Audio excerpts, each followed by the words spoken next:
Thank you for being here. Thank you, Professor Shiller. This man hardly needs a big introduction. He's economics professor at Yale University. He's won the Nobel Prize along with Eugene Farmer and Lars Peter Hansen in 2013. He is a best-selling author, most famously his book Irrational Exuberance, which we also have here. So we're working like a little book club today. We've got a couple of books. Professor Shiller doesn't yet know that he needs to sign some of them in order to make our little initiative work. So the choice is yours, either to donate or subscribe to the fund. And in return, the top donators will receive, hopefully, a signed book. So Robert Shiller is hardly needs an introduction. To me, he's amazing because he's a creative, contrarian thinker who has a knack for practical solution, and that's obviously something that you don't find very often in the economics arena. He not only thought about valuing the equity markets, he also thought about warning people about the high valuation. His book, Irrational Exuberance, by chance or by pre-science, came out the month that the S&P 500 peaked in March 2000. He saw the problem in the real estate, in the US real estate market, and highlighted this problem in his second edition of the book. And he also created an index, a tradable index for average people to protect themselves against the potential drawdown in the market. And then most amazingly to me, after all the shit hit the fan, so to say, in financial markets in 2008, and the reputation of the financial industry was at rock bottom, he actually came out with a book called Finance and the Good Society, reminding all of us of the fact that finance is not just a tool to become rich, you lose lots of money, but to promote the good of the society. And now I've already talked too much in terms of introduction. My first question to you, Professor Shiller, is charity. Why is it necessary? Why is it justifiable in a capitalist society? What's your view? Well, as I said in my book, the capitalist system is a clever invention that motivates people to do business, partly by offering a profit incentive. But the problem is that most of us don't know what to do with the money, at least not for ourselves. Once you have home, clothing, food, education for your children, you've got probably all that you want. What do you do with all this money? So the system produces people who enjoy doing business, but ultimately they have to give it away. I see it as absolutely essential to making any sense at all of a capitalist system. So I have assigned reading for my students at Yale, and in my online course. I have a free online course which you can take on Coursera. But I have assigned reading Andrew Carnegie's book, The Gospel of Wealth. So I don't know if you know, Andrew Carnegie was one of the richest men in America in the late 19th century. A controversial figure, as most super rich people are. But he wrote an essay in 1879 called Wealth, in which he said that people who make a lot of money have a moral imperative to have a two-part career. Until you reach the age of, let's say, 50, 55, or something like that, you are a business person. After that, you are a philanthropist. He said that the business system, the sense he can make out of capitalism is that the business system rewards some people who have what he called a talent for affairs. We wouldn't put it in modern English like that. He meant a talent for business. So some people do these things very well, and they make a lot of money. The second stage of their life should be to spend your talents in a different way, to give away your fortune. Don't give it to your children, he said, because they are not likely to be as talented as you are. The business system has selected you out as a success. There's regression to the mean. I don't know if you use that term. Your children are probably more average. Don't give it to them. You have to spend it actively. So I assign that to my students. Now, I have to say, I also assign a review, newspaper review from 1879, who reacted to Andrew Carnegie's idea that people with a talent for affairs ought to dominate our society. Regarded that as the most outrageous, self-congratulating idea. So it was controversial, and I don't then tend to make this as entirely my philosophy, but in part. That is, that we need philanthropy. It's ultimately the problem that individuals can't spend a large amount of money. It would just be stupid to spend it on yourself. It would be just conspicuous consumption. So I try to instill in my students, right from the beginning, you're going to give it away, assuming that my students will get wealthy, but they're not going to spend it on themselves. So it changes the whole level of our discourse in my class. That's what we're about. It's about helping others. That's obviously, again, that's not mainstream thinking. I like to highlight or counter with your book the probably more famous and more celebrated book of Capitalism in the 21st, Capital in the 21st Century from Thomas Piketty, who claims that, who analyzes and provides the statistics to the fact that the world is getting more unequal. Yeah. And the refreshing thought in your book is that finance actually provides some sort of technology to work against this inequality, while the Piketty book basically comes to the conclusion you take from the haves to give to the not-haves. By the way, I recommend his book. It's interesting reading. As a documentary, it's a history of inequality. But the conclusion is underwhelming. At the end, he wants to have a wealth tax that would just take it away.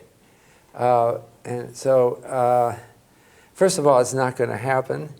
Francois Hollande tried to do something like that, and it didn't work. I'm actually thinking that maybe something like that has to happen eventually. If inequality gets really bad, it could get much worse. But it also destroys the motivation for many people to do business. I met a man who has a website called toiletpaper.com. He is a merchant for, I have to say it, toilet paper, and he has a website which is the best place to go. And I asked him, that is a rather unglamorous sounding website name. And I said, would you do it if there wasn't a profit incentive? And he said, what, are you kidding? Of course I wouldn't do it. What the profit system does is it gets people into solving little unglamorous problems, little each individually, but they add up to big and important things.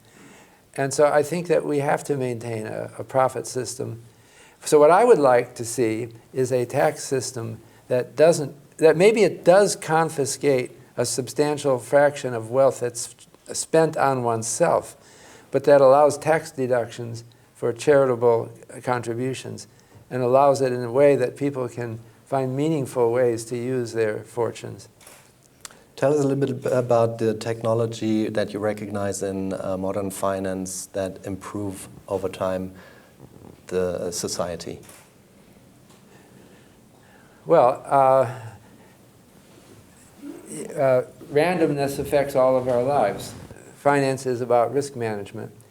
And it's also about incentivization of people who might otherwise be discouraged from taking risks because of the high level of riskiness already there. So I think that our civilization, our modern civilization, owes fundamentally to finance. Now, I think of examples of financial innovation in history. One of them, let's mention, was the creation of what you might call the first stock exchange in Holland in 1602. It had only one stock traded initially, the Dutch East India Company. And they started out, though, with inventions of holding stock in street name. They allowed short sales initially. And it was daily. They had it in a way that trades could easily go on a daily basis. And they had price announced. Every day there was a new price for a share. And it was around 1610 that the first newspapers were started. And they started reporting prices in the stock market. This is all a new idea. But what happened? Well, it turned out that the Dutch East India Company, first of all, it became a big force in the world. It raised a lot of money through share issue. But it also generated tremendous discussion. People were suddenly very interested in the activities of this company. What it did is it made people gave them an outlet for their entrepreneurial instincts, and it gave them a sense of excitement about investing as a share owner in a big, huge business. There were share investments before, but they tended to be limited operations, like you would buy a share in a voyage of some ship. But now they had the idea of an ongoing company that developed infrastructure and had a long and distant future that inspired people. Now, what it did was not entirely good. There was a big crash in the market, I think around 1609, and they outlawed short selling for a while. But nonetheless, it generated so much interest.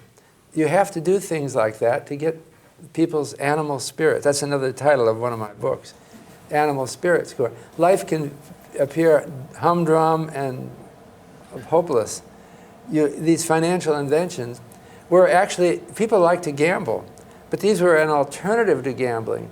You had the same daily reinforcement or re-excitement, but now it was about something real and long-lasting. So that's an example of invention in finance. It gets back to people's real motivations. People want to be stimulated. They want to do something. There's an urge to action. But they can easily get discouraged, thinking there's nothing realistic that I can do. Anything I do will be taken from me anyway, and I won't have any credit for. You kind of want glory. People want something, even if it isn't real glory. So the financial markets were invented around human behavior patterns, as I see it. They're not abstract entities that would appeal to a philosopher not thinking about human nature. They are any new innovation was an experiment, and taking the example of the Dutch East India Company and the first stock market, eventually copied everywhere in the world because it's a good idea. Lively economies seem So to... that ended in tears, the Dutch East Indian Company, as did many other enterprises? The Dutch East India Company lasted for a long time, maybe a couple hundred years, and they were a huge force on the world scene. They became almost like a country. They had their own battleships to defend their ships which were sailing not just to the Dutch East Indies, but a lot of places. And they got corrupt. They didn't have the regulators, and ultimately the company failed. I'm not a historian of this company, but it came up as an example. So I don't think that when the invention of a stock market was first made, they had it at all right. The next big thing that happened in my history of stock markets was the invention of limited liability. So that means that investors couldn't be pursued for the crimes of a company they invested in. You were innocent of wrongdoing if all you did was invest in a company. That was a very important breakthrough, that invention, because it lifted your cares.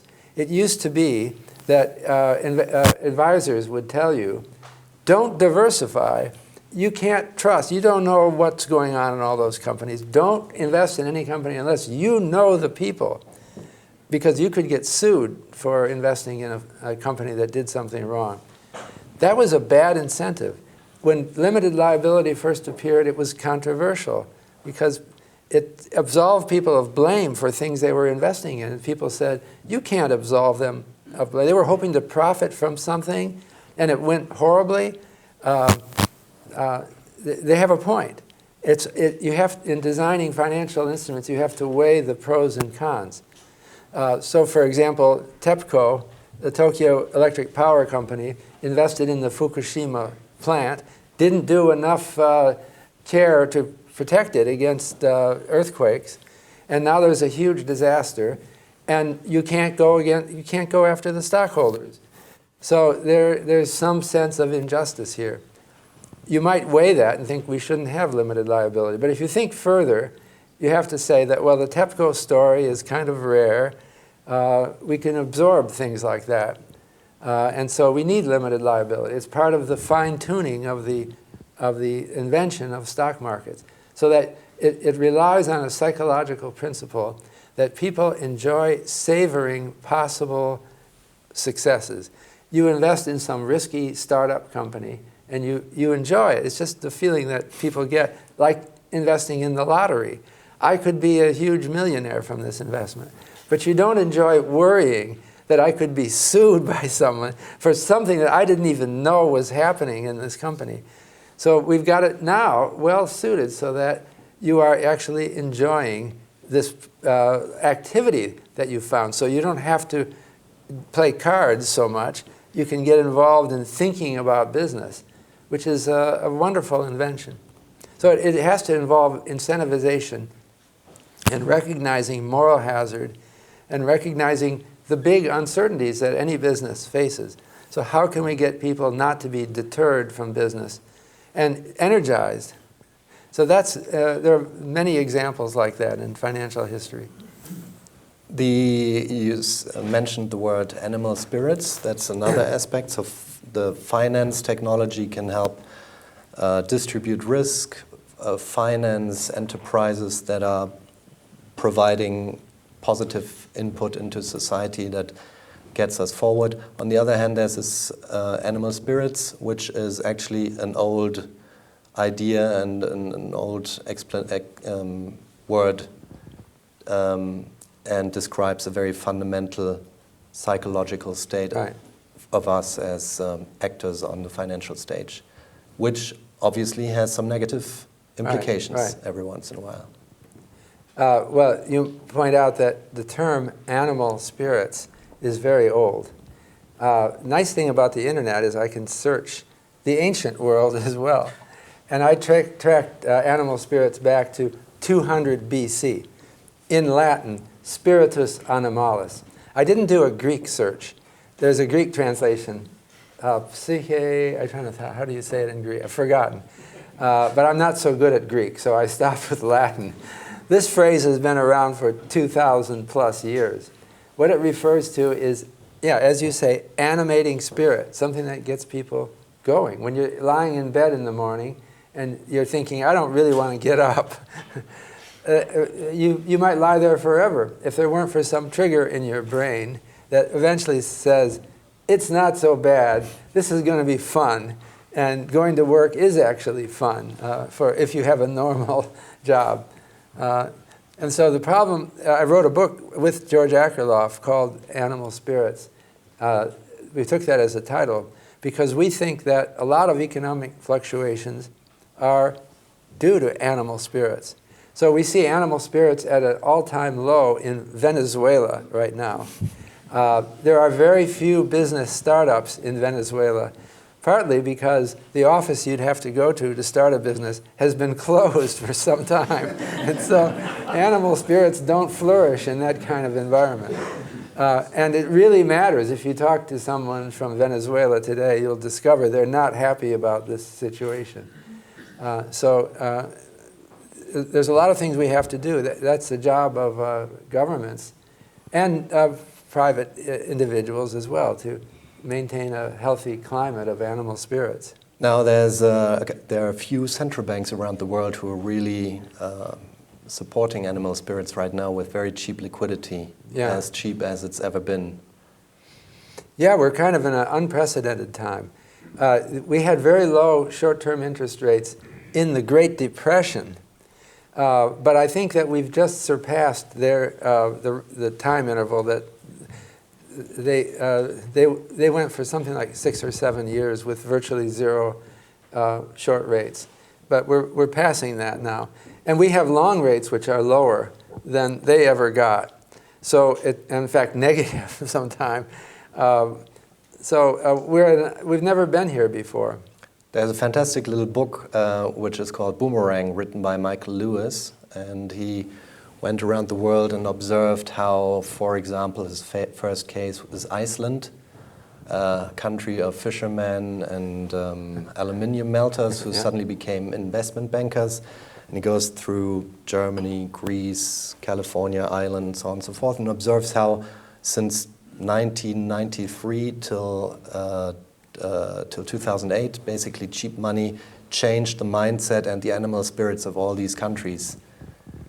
Now, we've had 2008, obviously, with the known results. Did he write that before 2008? No, he wrote it as a result of that. No, I haven't read that, but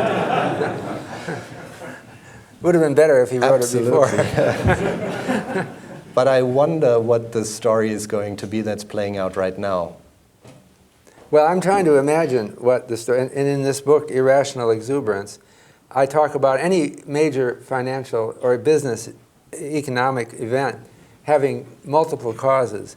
So usually analyzing what has happened involves providing a list of factors. So for the current event, I talk about lists of factors that are occupying our attention right now. One of them is the recovery from the Great Depression scare. We had a scare in 2008 that we might be entering a Great Depression. And that scare is still with us somewhat. We're a period of a lot of changes in financial policies. You mentioned the very low interest rates. But another thing that I stress that is not so often stressed is I think that we're living in an age of anxiety now. I'm talking about the whole world. Everyone is worried. If I might go out on a limb and say this, we're worried about inequality and about technology. Things are changing so fast with technology now that people are afraid for their own futures. That is, new technology replacing jobs, robots, 3D printers, the Internet of Things, self-driving cars. There's constantly coming up a new story about some technology replacing jobs. The one that particularly impressed me from the last week, at least I first saw it in the last week, someone has an invention now of something that looks like a hearing aid that you put in your ear, and everyone will someday be wearing these hearing aids, and they will automatically translate foreign languages. So they have it now, but it's still not ready for production, but close. Eventually, it seems, we'll all be wearing this hearing aid. And you can go anywhere in the world and just speak your language, and they'll understand it. It'll translate it automatically, and you can hear them talk back. Suddenly, all this effort you've been making over the years, in Switzerland, you all know all Swiss languages, right? Of course. Italian, French. Maybe not Romansh, right? But all this work you've done will be obsolete. Well, I don't know. Maybe I'm overreacting to something. But there are so many inventions like that. So you ask for your children, what should I have my children study? Now, there's just, it's hard to know, right? So that your children might get some advanced education and then fall back on driving a taxi because they can't find a job. Hey, you can't drive a taxi anymore. There's going to be self-driving cars that will take that up. So I think that the progress is so fast right now. I don't know, I have my cell phone in my pocket, and I've learned to ask it in the morning, what's up? And it's like a good secretary. It tells me what my first appointment is. It tells me if it's going to rain. It tells me about traffic on my way to work. That's pretty good, and it's not even human. And this is now. What's it going to be like in 20 or 50 years when your children are middle-aged? I think it has people worried, and it has them curtailing their spending. And it also has them wanting to invest, so they might bid up assets. And there aren't good, even it's uncertainty about investments. What kind of long-term investment would really be made to protect me 50 years from now, something I would own? What am I going to own that's valuable in 50 years that I could fall back on if my children aren't doing well? And so it just leaves us in a weak economy with very low interest rates, that we might be stuck here for a long time. The other aspect of animal spirit seems to be that in every phase of running up exuberant equity markets, there are people who are trying to cut corners and find creative ways in accounting to increase the stock price even more. In 2000, famously, we had Enron, WorldCom, and the likes. Yeah. In 2008, we had other players, AIG, Lehman Brothers, and others. You wrote a book which came out this year called Fishing for Fools, which seems to be a play on exactly this.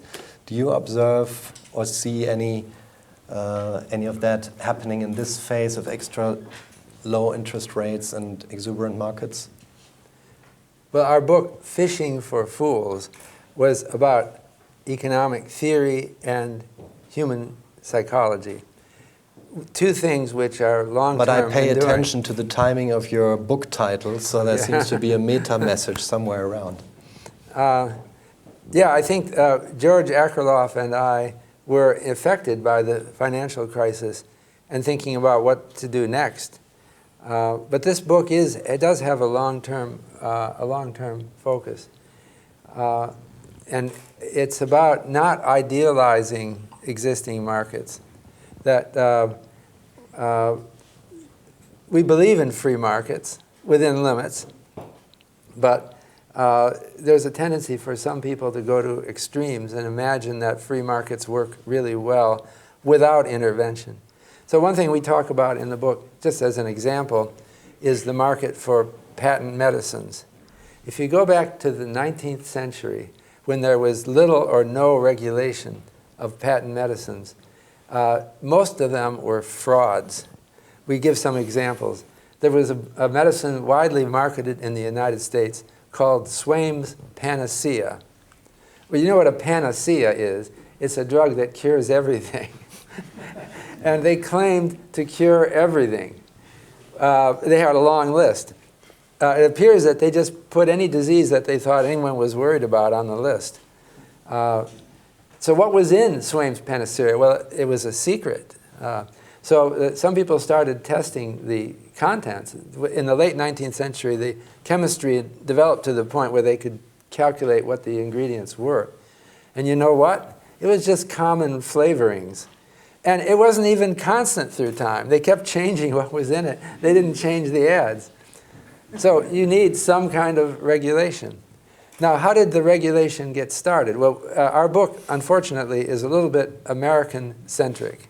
But we talk about Alice Kelly and Harvey Washington Wiley, who were chemists who did a national crusade on their own against all this fraud in medicines. And they created in 1906 in the United States the Food and Drug Administration, which now tests and demands proof before you can make some medical claim. That was a huge step forward. Now, I later thought maybe I should look about, maybe they weren't the first. Okay. When I went to give my book talk in London late last year, I thought I better check. Maybe the Brits did it first. Sure enough, they had an 1879, I think, Pure Food and Drug Act, or something like that.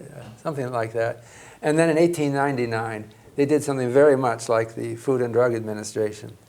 So I think that one theme in this book is that these people are heroes, but they don't get famous. I think fame is given very arbitrarily in modern culture to some of the least deserving people. And people like Harvey Washington Wiley and Alice Kelly should really be famous now, but they're not.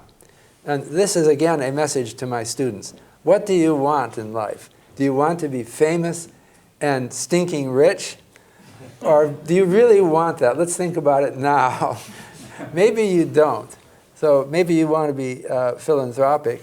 And maybe you want to be a person who thinks about what's going on in our society and tries to change things. And you won't be famous. Don't expect it. But what do you want in life? And I think that's the message I try to get through. So the real reason why you're here is because we expect you to predict the equity and bond markets. I saw an interesting view from you on the bond market, so maybe you can comment on that. I don't know what you're referring to. The idea that the bond market is highly priced is something I was already saying, that it has something to do with... incidentally, if you look at bond prices, or let's look at bond yields, they have a very similar pattern worldwide. They were very high in the late 70s and early 80s, and there was a massive turning point. Inflation was very high, and it was thought of as being an insurmountable problem. Then we had the Reagan and Thatcher revolutions, and weakening of labor unions, which were thought to be responsible for inflation. And there was a fundamental change, and they've been coming down now for over 30 years. And in terms of inflation corrected real interest rates, we started seeing the index-linked gilts that were issued in the UK, and now they're in other countries. They have gone down for 20 years. If you look at a plot of long-term real yields on index-linked gilts or index-linked securities, you hardly see the financial crisis. I mean, you can see it, but it's not big. There's a tendency for news media to think that everything that matters happened in the financial crisis. I don't think so. I think this trend is largely independent of it. So I'm trying to think, why would real interest rates be coming down all over the world? And I think it's there's no received doctrine about it. I'm trying to put it out in terms of anxieties and maybe investment opportunities. Maybe in the new world, we don't have as many ways of using massive saving. There is a question in economic theory whether it's even possible to protect yourself, for everyone to protect themselves against technological changes that are coming in decades. You could think of trying to save, but how do we all save? There just might not be enough opportunities. Now, the other special situation right now, somebody smart once said, it is to capitalism, bankruptcy is to capitalism what hell is to Catholics. At the moment, there are basically no bankruptcies. So the incentive to risk things, to be animal spirits, to be an entrepreneur is very, very high, and the risk to default or go into bankruptcy apparently extremely low. Where do you see the difficult points? Where do you see the bubbles in financial markets or in our current... By the way, you remind me about personal bankruptcies. Now, I don't know what it is here in Switzerland, but in the US, 1% of the population goes bankrupt per year. So that's not zero. And it's kind of troublesome that there are so many. But you're referring now to corporate bankruptcy. Yeah, corporate bankruptcies and the too big to fail issue. That is an important problem that we've learned from the financial crisis, that no matter how much the government says it's not going to support a business, they will anyway.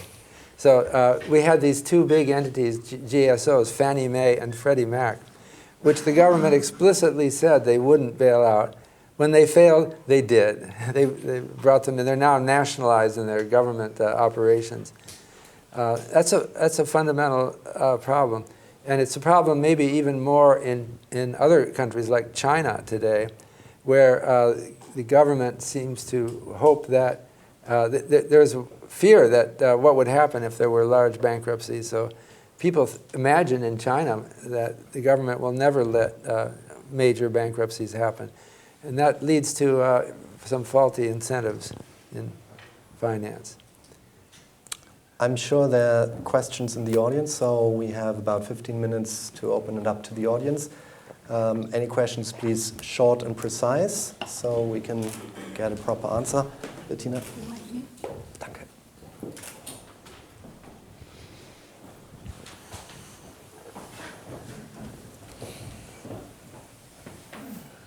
Thank you very much.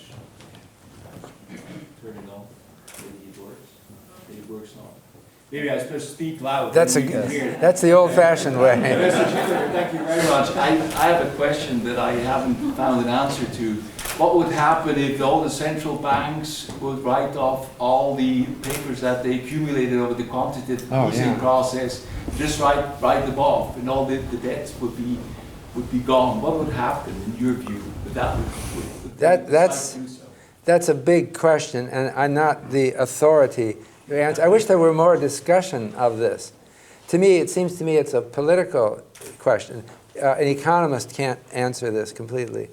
But what would happen in the United States if, let's say, we concluded that the mortgage securities that the Federal Reserve purchased that are on their balance sheet became worthless? So the Federal Reserve would become technically insolvent, all right? And that means, but of course, they print money. So you can say, what difference does it make if they're insolvent? But in effect, now the government has taken a big loss on a government guarantee, basically, of mortgage securities. And the taxpayer is the ultimate loser. I think this will be brought out in discussions. The government bought all these things. Now the Fed will not be returning money to the U.S. Congress as it normally does, because it will have made these losses. So it will affect the public support for the central bank. I don't know what might happen. I don't know if you follow American politics lately, but some voices seem kind of extreme to me.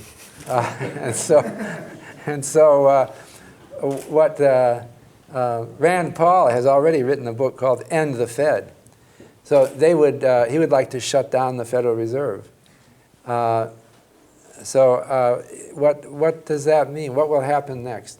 I think that we have to be thankful that we have central banks in the world who are moderating influences. We might possibly lose that. I find myself, though, on very uncertain ground, because I just don't know how to. What happened in the United States in recent election politics just totally surprises me.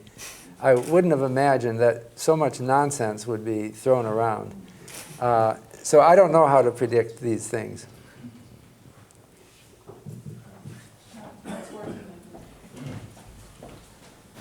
Professor Shiller, your remarks and specifically reference to young students or youngsters with respect to philosophical activities reminds me of a movement that has currently gained some momentum and comes mostly from the philosophical seminars called effective altruism. And those young kids, specifically, it's an idea born by young students, is instead of trying to engage myself into some NGO or some idealistic ventures, I'm going out and trying to make a lot of money and donate a very big part of that later on to these organizations I would have started to help in my young years anyways, and that would be a lot more effective. So it's a very rational, more rationalistic approach to philanthropy. So how do you connect these two areas? I thought this is what I've been saying. One should do that. That we need a lot of little things in our. Someone has to make the toilet paper, and this is Andrew Carnegie. You're describing it as new, but Andrew Carnegie in 1879 seemed to be advocating the same thing. And he did it, by the way, with his own life. He did retire from business around age 55, and he founded the Carnegie Endowment for Peace, Carnegie Hall in New York, Carnegie Institute of Technology, now Carnegie Mellon University. He put his name on all of these. He was kind of obnoxious. He's an egotist. But on the other hand, I think it's okay. Yeah, it sounds like Trump, who puts his name everywhere. But the difference is, instead of putting his name on Carnegie Hall, which is a mecca for classical music, he puts it on gambling casinos and the like. And wrestling. The amazing thing about Trump, he owned World Wrestling Entertainment. Search on Trump and World Wrestling Entertainment and on the web, and you'll find videos of him presiding over wrestling matches and getting involved in the fighting. I mean, he's actually punching. It's all an act. It's all a stupid performance, but.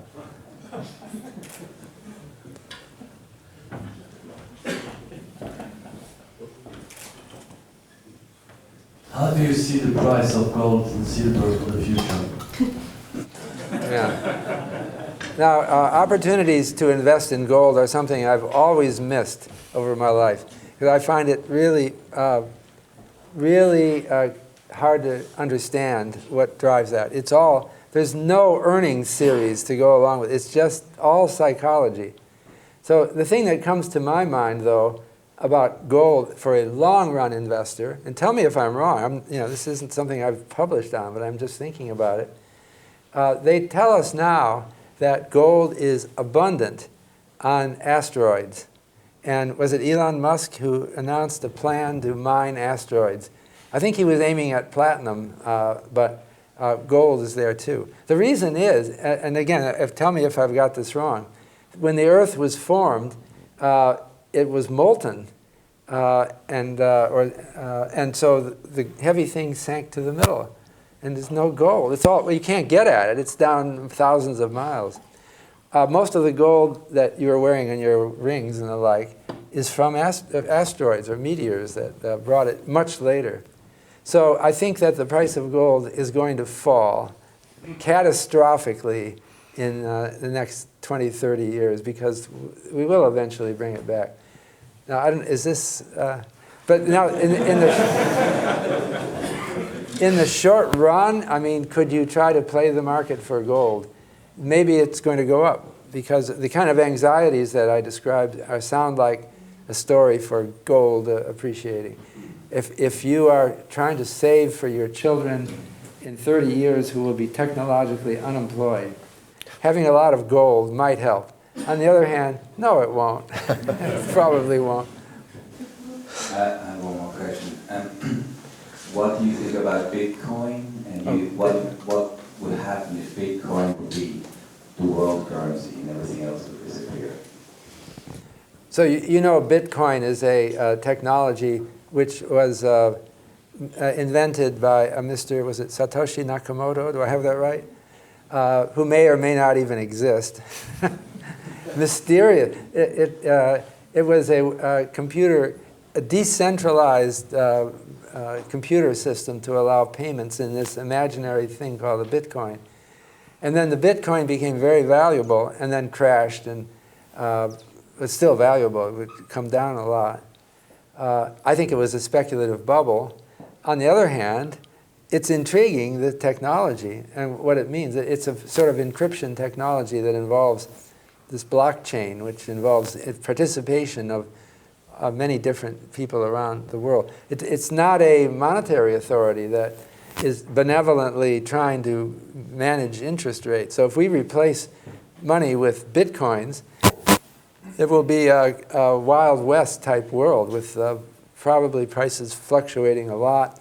No benevolent authorities trying to stabilize things. So now, by the way, it's not just Bitcoin. Now there's, hundreds of alternative cryptocurrencies that are out there. I think maybe something good will come of this. It is interesting, but I don't see it as our deliverance at this point. An add-on to that question could be, what's your view on the euro? I mean, that's a big experiment trying to put many countries under the reign of one single currency, like Bitcoin. And to some countries, Greece as the most recent example, it's been a very painful experience. Yeah, well, there are trade-offs in life. I thought that the importance of the euro was symbolic, that it was a sign of that the European Union might be something like a nation. During the reign of the euro, or even before, during the reign, ever since the European coal and steel community, there's been peace in Europe. So it's a better part of a century. And I understand this has almost never happened before. So to me, that's what the euro stands for. It's some sense of community. Unfortunately, it rigidified monetary policy and created problems. So I don't have a good. So I'm sort of still pro-euro because I think the peace and tranquility is the most important thing.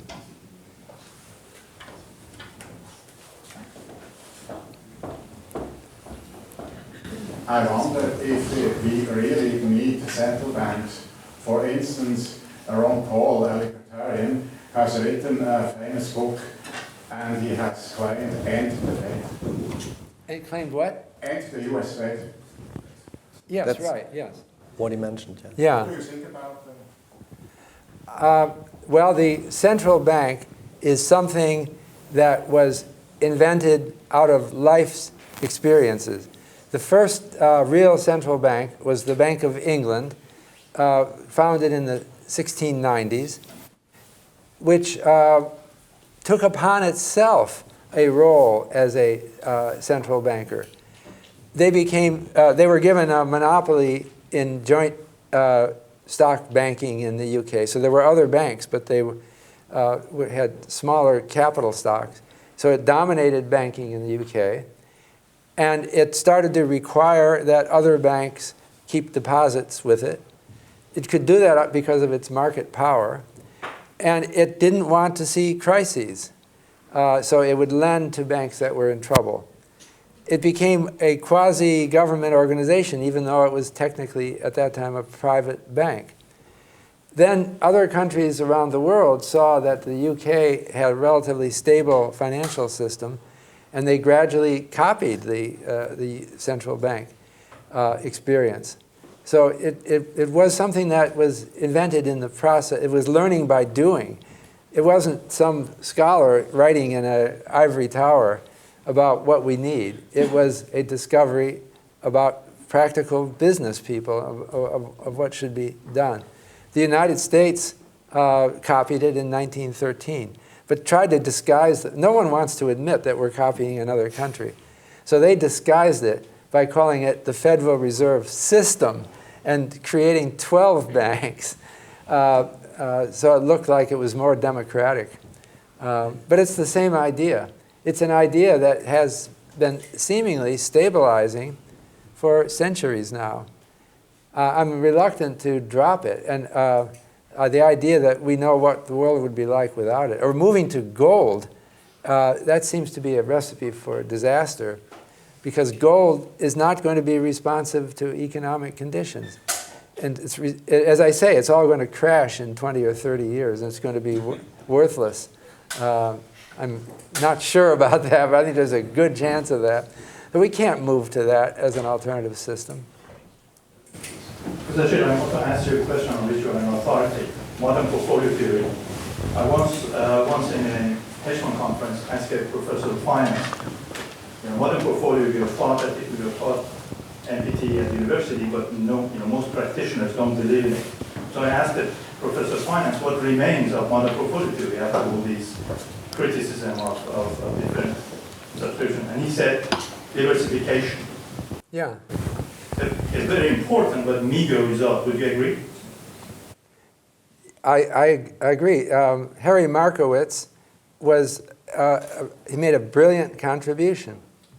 He said, back in the early 1950s, what if I knew the covariance matrix of all investable assets and I knew what the expected return on them was? What's the optimal diversification? And he came up with this it's like simple arithmetic, but no one had ever done it before. You have to invert the matrix of variance covariance and multiply it by the expected return vector, and that shows you your portfolio. Some things you should short, some things you should go long. It's all optimized there, and I think that was a brilliant contribution. The only problem is we don't know the inputs to his formula. So it's not something that you can actually apply to directly. But as an idea, I think it's absolutely right. And people don't appreciate. I teach that in my course, if you take my course. It's a very fundamental concept for investing. We have there are two ways, or there are several ways to create more equality. One is taxation. An idea of taxation is to increase equality, to decrease inequality. Another way is charities. Initially it was said that the US is a good example where charity is used a lot to create more equality, and it's less in Switzerland. I guess, what do you think is more efficient? Is it less? I didn't know that. Yeah, I guess it was assumed that we do less. And then I see it, I mean, when we do fundraising or so forth, it's more difficult to trigger generosity on that way. At least that's my experience. Now, what is, in your view, a more efficient way to allocate resources to reduce inequality? Because in Switzerland, I think the equality in the society is greater than in the US. I think the gap between rich and poor is larger in the US, in spite of the not so developed charity culture. Well, there's a lot of issues here. I think that if inequality gets worse, we probably want to raise taxes on the rich. I think we can tolerate the inequality we have today is mostly, a lot of it is tolerable. Maybe it needs to be remedied somewhat, but I've advocated creating a plan now for what to do if it gets worse in terms of taxes. But I don't think it's only a matter of taxing the rich. It's also a matter of providing tax incentives to give to charity, which I think are important. Once again, I don't know how good your incentives are in Switzerland. I met a wealthy Austrian businessman who told me Austria is not conducive. Their tax deductions for charity are not good. The U.S. will allow you to give up to 50% of your income and deduct it from your income for charity. And that seems to be a good system. Another thing that I think is another institution that's very conducive to charity is the family foundation. When you're making a lot of, Andrew Carnegie thought there'd be two stages in your life. There'd be your money-making stage and your distribution stage. That's because they're kind of incompatible. When you're running a company, you can't be creative about charity. So you can set up then a family foundation, which your contributions to it are tax deductible now. So you can give a lot to this foundation. But later, you can use it. You can't use it for yourself anymore. You've given it away, but you can use it for the money for charitable contribution. So that's another innovation. Now, another thing about charity is I think that it's actually better if a lot of the money given is not taken by the government and spent by the government, but is freely given by a wealthy person. Because governments are they're very subject to politics, and they don't do things like gifters would do. maybe a good example, since you mentioned, is the Nobel Prize. Alfred Nobel made a huge fortune and then decided to fund a prize, and he named the fields chemistry, physics, medicine, literature, and peace. Kind of idiosyncratic. He also said that the prize shall not be confined toward Scandinavians. Now, the Swedish government would never do that, to give away a big prize to anyone in the world. And the government would do something political. There's something different about what a private, someone on his own initiative who's spent his life of amassing a fortune and then wants to give it away. Another example is the Gates Foundation, which has supported research on river blindness, which is a tropical disease which affects only poor people pretty much in the world. And so the Gates Foundation gave money to a UK research group to find a cure for river blindness in Africa. Do you think the US government would ever do something, would take initiative to do something like that? Probably not. So that's why I think there's something good about people who are public-spirited, business-oriented, who amass fortunes and then give it away. It has a different... Carnegie Hall might not have been created by the government. It would be something more vulgar and stupid, probably. So one more last question. Thank you. So you mentioned anxiety earlier, and I understand, right, for an ordinary citizen, this is a really hard time because there's like negative interest rates, quantitative easing. We've seen people not be able to get their money out of banks in Cyprus and Greece. Yeah. What would you say to the ordinary citizen? Why should I still have faith in this system? Why should I work hard and take risks? Well, what's the alternative system? So what I would say to, I'm thinking that a lot of what you're talking about talk, what would you say to the citizen? And I think you're emphasizing the importance of talk and of stories. So I'm thinking of, I'm probably going to do my presidential address for the American Economic Association on narratives in economics. But what informed the US was a sequence of narratives that were different from on the continent. So I can do a literary comparison. In France, you had Victor Hugo, who wrote Les Miserables, about some people who were horribly treated and somehow survived by their own integrity. Wonderful book. In the United States, we had, around the same time, the author Horatio Alger. Has anyone here read Horatio Alger? It's very much a part of US national identity. Between 1870 and 1890, a Harvard graduate, Horatio Alger, wrote a bunch of books for boys, and they were widely read in America. I just decided to read one of them. You should read it. If you want to know how it feels to be American, you should read it. So every one of his books, they were a big success. I think they were a success partly because parents approved of your son reading this book. But everyone had the same general storyline. The storyline is there is a boy who's living with a mother whose husband died, and the family is in poverty. And the mother is just barely getting by raising her kid. But her older boy has a certain sort of integrity. And he goes around trying to find a job because he has to help his mother. And he goes to some business and says, I want to help. And he goes to the business, and they put him on some errands. And he's very resourceful and hardworking. And so they recognize his talents, and they want him in their business, and they promote him up. Then he becomes a pillar of the community. But he's always high integrity, and he's subjected to temptations along the way. And he always responds with, I'm going to take the high road here. And at the end of the book, he helps some people, again, the poor people in the city. So you should read it.